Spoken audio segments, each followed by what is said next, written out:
Greetings hobbyists, this is Artisans of All. And this selection tool from Kushiro is probably the most single powerful selection tool I've ever used.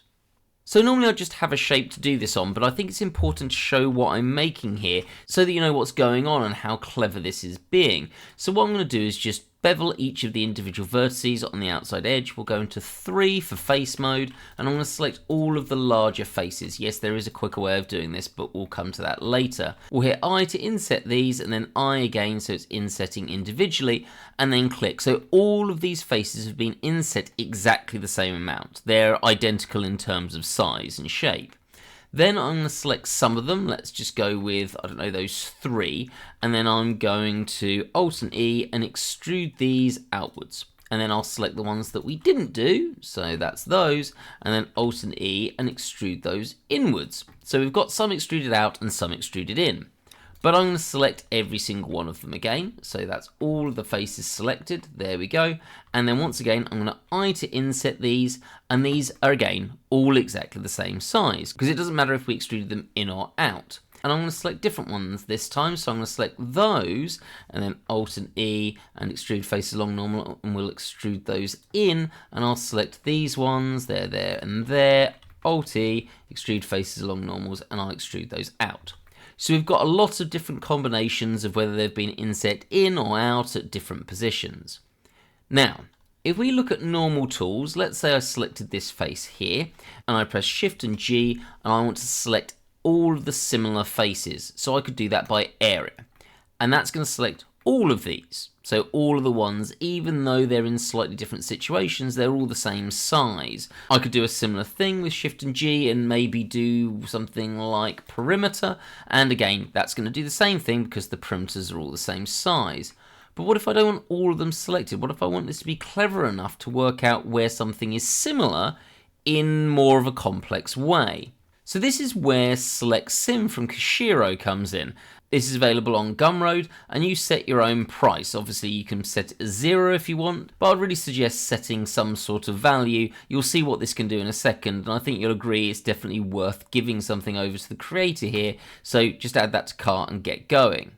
And once you've got that installed, you can click on a face, and instead of using your Shift and G to select similar, you can right click, and at the bottom, or probably at the bottom, it depends what other things you've got installed, you'll have this option that says Select Sim, basically select similar. And if I click this, it's done exactly the same thing. It's selected all of them.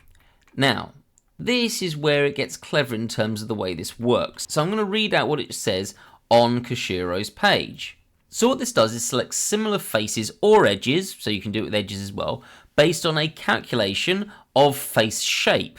Now what I showed you earlier is doing the similar thing, but it only lets it work off of one parameter. However, Select Sim from Kushiro works off multiple different metrics, such as face area, diameter, number of sides, and combines those together to work out what you want.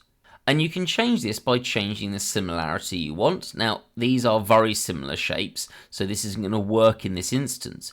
But you also have this option called Face Check Levels. Now, what that seems to do is then start looking at the faces around it. So what this will do with a face check level of 0 is ignore all of the surrounding faces. But if I turn this up to 1, it will start looking at the faces that are next out. So in this instance, the next loop around here. So these ones here, I'm trying not to click on anything just so we can keep using this option. So at the moment, you'll notice that suddenly it is now only selecting 3 of the different faces, because what I think it's done is it's looked at all of the faces that are next to it and probably worked out that these maybe are a slightly different size because I did them at a different time. But these are really minute little differences. Now what I'd love it to do as well is have a look to see if there's a difference in the angle between the different faces. For example, these ones are concave, whereas the ones that have been selected now are convex. When looking at the angles between each face, that'd be great because then even if the faces were exactly the same, this would still work. Now if I up this one more time to 2, this sort of keeps the same. If I up it to 3, there we go, it's going to recognise, no, this one's wrong. Now let's explain what happened here. So the next set of faces, so the one that goes here, these are all the same. In this instance, that's the same angle and that's the same angle, so I don't think it noticed any different.